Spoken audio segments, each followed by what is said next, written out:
Hello दोस्तों, Urjit academy में आपका एक बार पुनः स्वागत है। आज हम बात करने वाले हैं मध्य प्रदेश के प्रमुख दुर्ग एवं महलों के बारे में।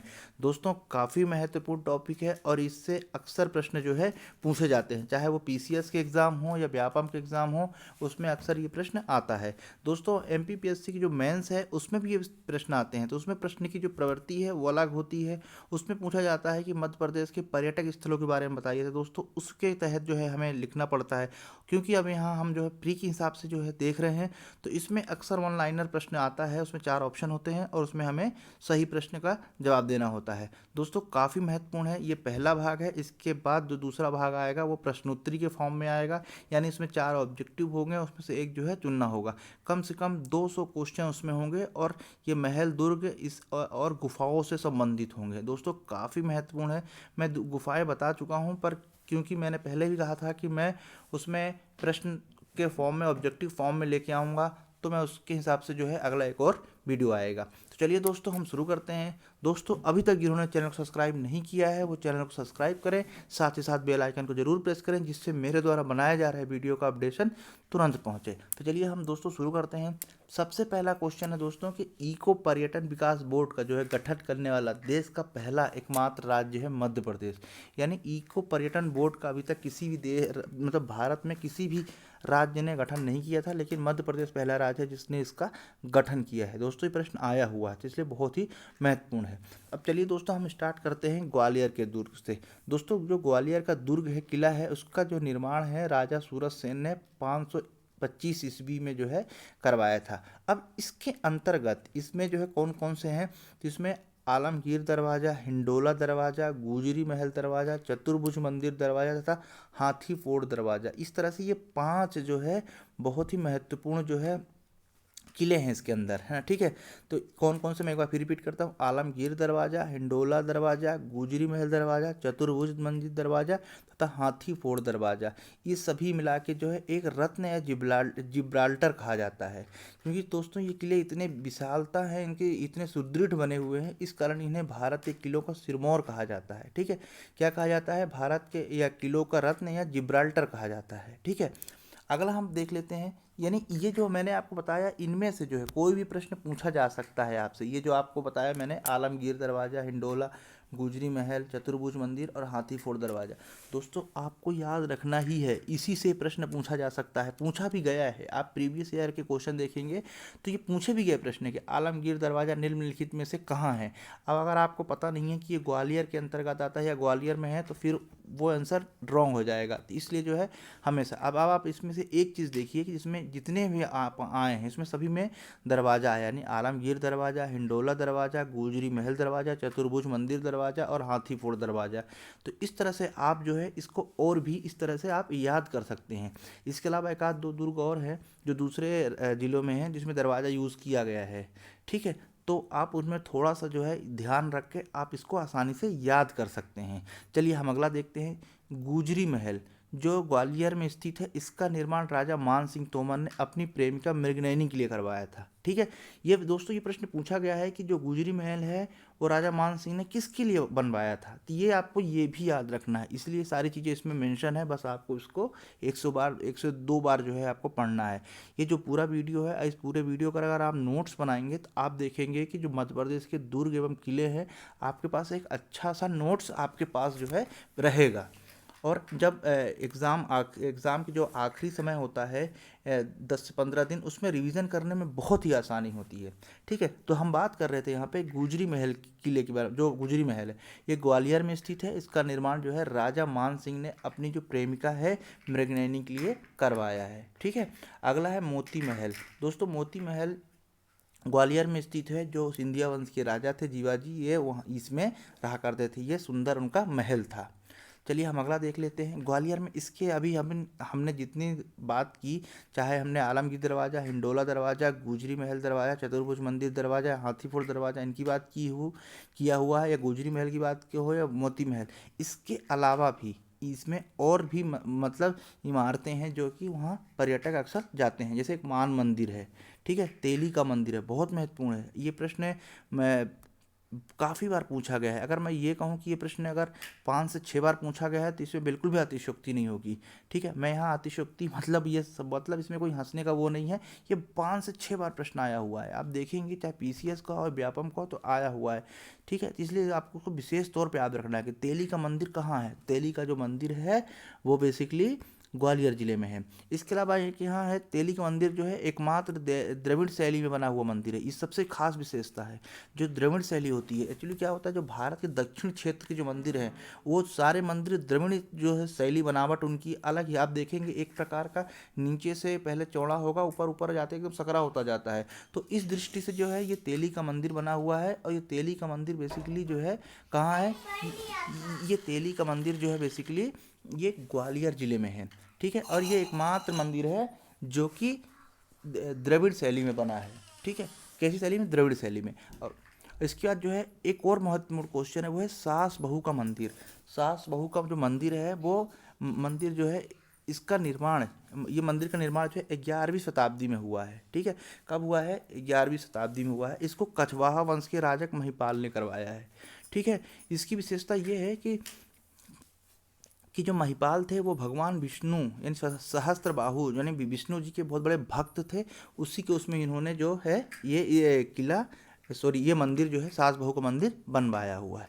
काफ़ी महत्वपूर्ण है और उम्मीद करता हूँ कि अभी तक जो प्रश्न आए हुए हैं ये आने की बिल्कुल जो है इसकी भी भरपूर संभावना है। चलिए हम अगला देख लेते हैं।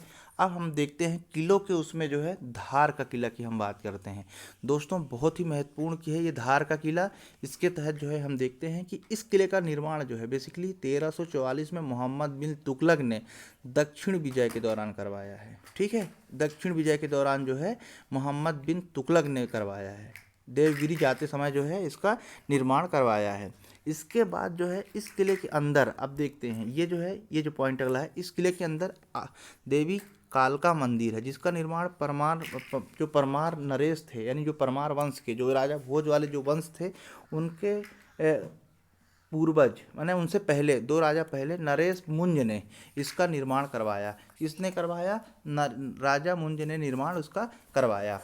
तो कालका देवी मंदिर का निर्माण किसने करवाया, कालका देवी जो मंदिर है उसका निर्माण नरेश परमार वंश के जो राजा थे नरेश मुंज उन्होंने करवाया। दोस्तों ये प्रश्न आने की अब संभावना है। जिस तरह से जिस तरह से प्रश्न ये बन रहे हैं तो उम्मीद है कि इस टाइप के प्रश्न जो है आ सकते हैं। तो इस किले के अंदर देवी कालका मंदिर का निर्माण परमार नरेश मुंज ने करवाया है। इसी किले के में पेशवा बाजीराव का जन्म हुआ था।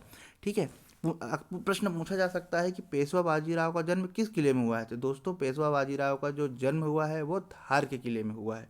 ठीक है, और इसी किले में खरबूजा महल भी स्थित है। धार के जो किला है उसमें खरबूजा महल भी स्थित है और अब्दुल शाह चंगस जो है इनका मकबरा भी है। दोस्तों ये मकबरा है, थोड़ा आप इसको थोड़ा सा इसमें वो कर लेंगे, ये मकबरा है, मकबरा। ठीक है, मकबरा है ये। तो यानी जो धार का किला है उसके अंतर्गत क्या है, देवी काल का मंदिर है, दूसरा पेशवा बाजीराव का जन्म स्थल है, तीसरा खरबूजा महल है और चौथा अब्दुल शाह चंगस का मकबरा, यानी 4 चीज़ें हैं। ठीक है, इसका निर्माण जो इन सभी का निर्माण जो है मोहम्मद बिन तुगलक ने देवगिरी जाते समय करवाया था। ठीक है, लेकिन जो इसके अंदर कालका देवी का मंदिर है उसका निर्माण जो है नरेश मुंज ने करवाया है। इसी किले के अंदर जो बाजीराव जो पेशवा बाजीराव थे मराठा के जो मराठा थे पेशवा बाजीराव उनका जन्म हुआ और चंगस शाह का मकबरा भी बेसिकली जो है यहीं पर स्थित है। ठीक है, चलिए हम अगला देखते हैं। धार का जो किला है, धार जो है बेसिकली कुछ चीज़ों के लिए जाना जाता है, जैसे बाघ के प्राचीन शहर के नाम से जाना जाता है। बाघ की जो प्रिंट है, छपाई है, वो भी धार किले में ही है और बाघ की गुफाओं के लिए बहुत प्रसिद्ध है। मैंने फेसबुक के माध्यम से आप लोगों से एक प्रश्न पूछा था कि बाघ की गुफाएं कहाँ हैं। तो दोस्तों बाघ की गुफाएं धार जिले में हैं और विंध्याचल पहाड़ी के अंतर्गत है। ठीक है, धार वाला जो क्षेत्र है विंध्याचल पहाड़ी के अंतर्गत आता है और उसी के हम थोड़ा सा और नीचे आएंगे बुरहानपुर तो सतपुड़ा पहाड़ी के अंतर्गत आता है। ठीक है, इसलिए ये पूरी आप इसको याद रखें कि जैसे कि आप एक इसमें समझें कि ये जो चीज़ हो गई, ये हो गई ये विंध्याचल, लेकिन यहीं एक चीज़ आती है, तो ये सतपुड़ा के अंतर्गत आता है। दोस्तों मैं आपको इसलिए बता रहा हूँ क्योंकि अगर इसमें प्राकृतिक से रिलेटेड कोई चीज़ आए तो आपके दिमाग में ये होना चाहिए कि इस पहाड़ी का या पर्वत का विस्तार कितना है। तो ये जो विंध्याचल का विस्तार है और यहीं ये जो विस्तार इसका है ये सतपुड़ा का विस्तार है। ठीक है, तो हम यहाँ बात कर रहे थे कि प्राचीन जो बाघ जो है बाघ का प्राचीन शहर धार जिले से स्थित है। यहाँ बाघ की गुफाएं और छपाई के लिए भी प्रसिद्ध है। अब हम बात करेंगे मांडू के बारे में। तो दोस्तों मांडू को सिटी ऑफ जॉय या खुशियों का शहर भी या आनंद नगरी भी कहा जाता है। इतने सारे इसके नाम हैं, आपको याद रखना होगा। मालवा के सुल्तानों ने इसका नाम जो है सादियाबाद भी रखा हुआ है। ठीक है, ये प्रश्न पूछा जा सकता है कि सादियाबाद जो है किसका नाम है। तो दोस्तों सादियाबाद जो है मांडू का नाम है, यानी इसे खुशियों का, सादियाबाद का बेसिकली मीनिंग ही होता है कि सिटी ऑफ जॉय या आनंद की नगरी। ठीक है, तीसरे से इसके तीन नाम हो गए, सिटी ऑफ जॉय या ऐतिहासिक आनंद की नगरी या सादियाबाद, तीनों में से आ सकता है। दोस्तों सिटी ऑफ जॉय के नाम से ये प्रश्न आया हुआ है। ये प्रश्न आया हुआ है कि सिटी ऑफ जॉय किसे कहा जाता है। तो दोस्तों मांडू को सिटी ऑफ जॉय कहा जाता है। इसके बाद हम बात करते हैं मांडू शहर के अंदर। जो मांडू पर्व जो है विंध्याचल पर्वत श्रेणियों पर 200 फीट की ऊंचाई पर स्थित मांडू भारतीय स्थापत्य कला, अभेद दुर्ग, प्राकृतिक सौंदर्य और कला पूर्ण भव्य निर्माण के लिए प्रसिद्ध है। यानी इतनी चीज़ें जो है मांडू शहर में है। चलिए हम आगे देख लेते हैं।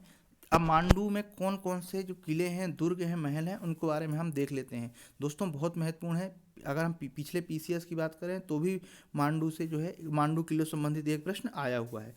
तो इसके अंतर्गत जो है जहाज महल है, हिंडोला महल है, रानी रूपमती का महल है, बाज बहादुर महल है, होशंग शाह का मकबरा है, अशरफी महल है, दाई का महल है, जहांगीर महल है, जाली महल है, नीलकंठ महल है तथा जामा मस्जिद है। इस तरह से इतनी चीज़ें जो है मांडू में हैं।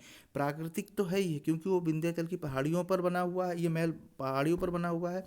इससे जो है जो देखने में वहाँ सनसेट और जो महल हैं और जो किले हैं उससे जो है मांडू को और भी सौंदर्य बनाता है। तो दोस्तों एक बार मैं फिर रिपीट कर रहा हूँ कि जहाज का महल, हिंडोला महल, रानी रूपमती का महल, बाज बहादुर महल, होशंग शाह का मकबरा, अशरफी का महल, दाई का महल, जहांगीर का महल, जाली महल, नीलकंठ महल तथा जामा मस्जिद, इतनी चीज़ें जो है मांडू में स्थित है। अब हम बात करते हैं एक करके। तो हिंडोला महल का जो निर्माण है वो होशंग शाह के शासनकाल में हुआ है। दोस्तों आजकल जिस तरह से पीसीएस या व्यापम में प्रश्न पूछे जा रहे हैं तो उसमें अंदर चीज़ें जो है पूछी जा रही हैं। ठीक है, यानी तली तली की चीज़ें जो है पूछी जा रही हैं, सरफेस की चीज़ें नहीं पूछी जा रही हैं। तो हम देखते हैं जो हिंडोला महल है, बेसिकली हिंडोला महल कहाँ है। हिंडोला महल तो मांडू में है, लेकिन इसका निर्माण जो है होशंग शाह ने के शासनकाल में हुआ है। अगला हम देख लेते हैं जहाज महल। दोस्तों बहुत महत्वपूर्ण है। जहाज महल का जो निर्माण है वो गियासुद्दीन खिलजी ने करवाया था। किस समय हुआ था, ठीक है, उसके समय पे हुआ था। ये कपूर महल और मुंजे तालाब के मध्य में स्थित है। यानी एक कपूर तालाब है, एक मुंजे तालाब है, इसके बीच में जो है जहाज महल स्थित है। नीलकंठ महल, जैसे कि हम जानते हैं कि भगवान शिव को ही नीलकंठ कहा जाता है। तो नीलकंठ महल में शिव मंदिर है। इसका निर्माण शाह बदगा खान ने अकबर के हिंदू पत्नी के लिए करवाया था। ठीक है दोस्तों, बहुत महत्वपूर्ण है कि नीलकंठ जो महल है वो नीलकंठ का महल है, उसमें किसका मंदिर है, शिव का मंदिर है। किसने बनवाया था, तो शाह बदगा खान ने अकबर के हिंदू पत्नी के लिए जो है ये बनवाया था।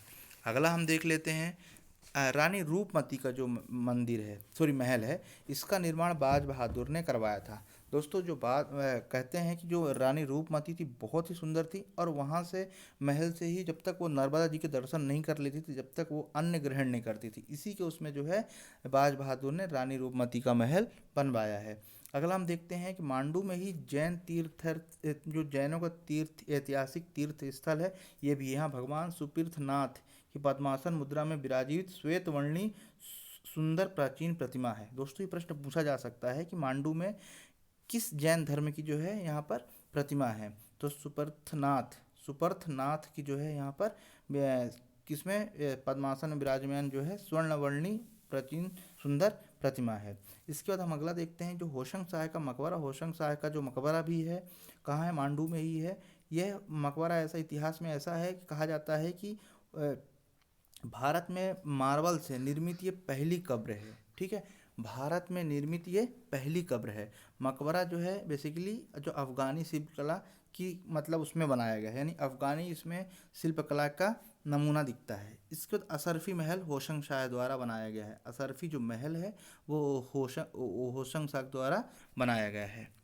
अगला हम देखते हैं रेवा कुंड मांडू में ही है। इसका निर्माण बाज बहादुर ने रूपमती के पानी की आपूर्ति के लिए किया था। ठीक है, जो रानी रूपमती थी उनके लिए पानी की आपूर्ति के लिए रेवा कुंड बनाया गया था। दोस्तों यहाँ याद रखने वाली बात है कि रेवा कुंड है कहाँ, ठीक है, इसका निर्माण किसने करवाया है, ये दो चीज़ आपको इसमें याद रखना है। तो रेवा कुंड बेसिकली मांडू में है और इसका निर्माण बाज बहादुर ने करवाया था। अब इसके बाद जो अगला किला आता है वो चंदेरी का किला आता है। इस किले का निर्माण जो है बेसिकली प्रतिहार नरेश कीर्तिपाल ने 11वीं शताब्दी में करवाया था। ठीक है, कब करवाया था, 11वीं शताब्दी में करवाया था, नरेश कीर्तिपाल ने करवाया था। दोस्तों मैंने आप लोगों से जो है फेसबुक के माध्यम से एक प्रश्न पूछा था कि अजयगढ़ का किला कहाँ है। तो दोस्तों अजयगढ़ का जो किला है वो है पन्ना जिले में है, किंतु इसका जो निर्माण है वो अजय पाल ने करवाया है। इसका आंसर कहीं कहीं जो है गुमान सिंह भी आपको मिलेगा, कुछ लोगों ने कमेंट्स में गुमान सिंह भी लिखा है, वो भी सही है, पर अधिकतर बुक में जो है इसका आंसर अजय पाल ही है। आपको अगर इस तरह का प्रश्न आता है तो गुमान सिंह और अजय पाल दोनों एक साथ कभी भी नहीं आएंगे, क्योंकि ये अलग अलग बुकों को मतलब मैक्सिमम बुकों में जो है अजय पाल है, पर कहीं कहीं आप देखेंगे तो उसमें गुमान सिंह भी मिलेगा। चलिए हम अगर इस प्रश्न देखते हैं। तो हम बात कर रहे थे चंदेरी के किले की। तो दोस्तों चंदेरी किले जो किला है इसका निर्माण 11वीं शताब्दी में प्रतिहार नरेश कीर्तिपाल ने करवाया था। चंदेरी किला में मुख्य रूप से जौहर कुंड, हवा महल, नौखंडा महल और खूनी दरवाजा है। दोस्तों ये बहुत महत्वपूर्ण है, आप इसे याद रखेंगे कि कौन कौन से महल है, जौहर कुंड, ठीक है, हवा महल, नौखंडा महल और खूनी दरवाजा। अगर हम एक तरफ देखें तो ये जितने महल हैं ये एक प्रकार के डरावने टाइप के ही है ना, जौहर कुंड, हवा महल और खूनी दरवाजा। और अगला हम देखते हैं रायसेन का किला। यह मुख्य रूप से ये जो है बादल का महल, रोहित महल और इत्रदार महल है। ठीक है, इसका निर्माण जो है राजा राज बसंती ने करवाया है। ठीक है, रायसेनी किले की हम बात कर रहे हैं। यहाँ बादल महल, रोहित का महल और इत्र महल है। इसका निर्माण जो है राजा राज बसंती ने करवाया है। चलिए हम अगला देख लेते हैं बांधवगढ़ का किला। इन किलों का निर्माण जो है बघेल खंड के राजाओं ने अर्थात व्याघ्रदेव ने 14वीं शताब्दी में करवाया है। अजयगढ़ का किला जिसकी अभी हम बात कर रहे थे, तो दोस्तों इसका निर्माण जो है अजयपाल ने 18वीं शताब्दी में करवाया है। इस किले का में राजा अमन का किला भी कहा जाता है, या इस किले का निर्माण जो है राजा गुमान सिंह ने भी करवाया था। जैसा कि मैंने आपको बताया कहीं कहीं आपको अजयपाल भी मिलेगा, साथ ही साथ कहीं कहीं आपको गुमान सिंह भी जो है मिलेगा कि अजयगढ़ का किला का निर्माण करवाया है। तो दोस्तों जब कभी प्रश्न आएगा तो ये दोनों साथ में नहीं आएंगे, इस चीज़ को आप याद रखेंगे। ओरछा का किला। दोस्तों ओरछा इस समय ओरछा और ग्वालियर ये दोनों बहुत ही महत्वपूर्ण हैं, क्योंकि हाल ही में 7 दिसंबर 2020 को यूनेस्को ने अपनी इसे लिस्ट में शामिल किया है। ठीक है, सूची में शामिल किया गया है। इस तरह से मध्य प्रदेश के 5 ऐसे पर्यटक स्थल हैं जो यूनेस्को की धरोहर की सूची में लिस्टेड हो गए हैं। तो इस दृष्टि से जो है ओरछा के किले और ग्वालियर के किलों से संबंधित प्रश्न पीसीएस में आ सकता है। ठीक है, तो ओरछा के दुर्ग का निर्माण जो है बेसिकली राजा वीर सिंह बुंदेला ने करवाया है। इसमें जो है चतुर्भुज राम मंदिर, लक्ष्मी नारायण मंदिर और जहांगीर महल ये महत्वपूर्ण जो है यहाँ पर किले हैं। एक बार फिर रिपीट कर देता हूँ, चतुर्भुज मंदिर, राम मंदिर, लक्ष्मी नारायण मंदिर तथा जहांगीर महल यहाँ पर प्रमुख रूप से हैं। राम मंदिर का जो निर्माण है राजा वीर सिंह जूदेव ने करवाया है। ठीक है, राम मंदिर का जो निर्माण है वो राजा जूदेव सिंह ने करवाया है। अगला हम देख लेते हैं कि ओरछा में हिंदू राजा वीर सिंह ने अपने खास मित्र सलीम, यानी यहाँ पर हम दो चीज़ देख लेते हैं दोस्तों। एक तो ओरछा के मंदिर का जो यहाँ पे निर्माण है वो करवाया है वो करवाया है राजा वीर सिंह ने। लेकिन यहाँ पर हम एक चीज़ और देख लेते हैं, जो राजा वीर सिंह है और जहांगीर है जिनका जो है अगर हम बात करें निकनेम सलीम है, तो इन दोनों में क्या है, दोनों समकालीन है। ये एक प्रश्न भी पूछा जा सकता है, तो जहांगीर और राजा वीर सिंह जो है ये समकालीन है। इसके बाद हम देखते हैं कि ये 1518 में एक भव्य निर्माण का दोस्ती के उसमें दोनों घनिष्ठ मित्र थे, उनकी उसमें जो है 1518 में राजा वीर सिंह ने निर्माण करवाया। अब हम देखते हैं अगला महल मंदसौर का किला।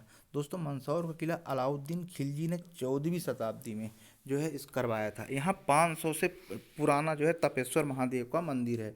अब इसमें एक प्रश्न ये बन सकता है कि तपेश्वर मंदिर महादेव मंदिर कहाँ है। दोस्तों तपेश्वर महादेव मंदिर जो है मंदसौर में है, ठीक है, मंदसौर किले के अंदर जो है बनवाया गया है।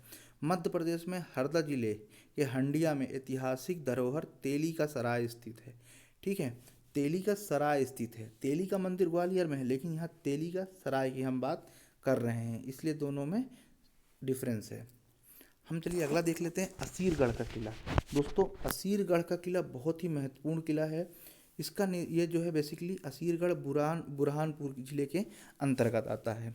दोस्तों जैसा कि आप लोग जानते होंगे कि जो अकबर था, मुगल बादशाह जो अकबर थे, उनका आखिरी जो युद्ध अभियान मतलब युद्ध अभियान था वो था विजय अभियान था, वो 1601 में बुरहानपुर ही था, ठीक है। इस हम देखते हैं कि यहाँ पर यह किला पहाड़ी पर निर्मित है, ठीक है।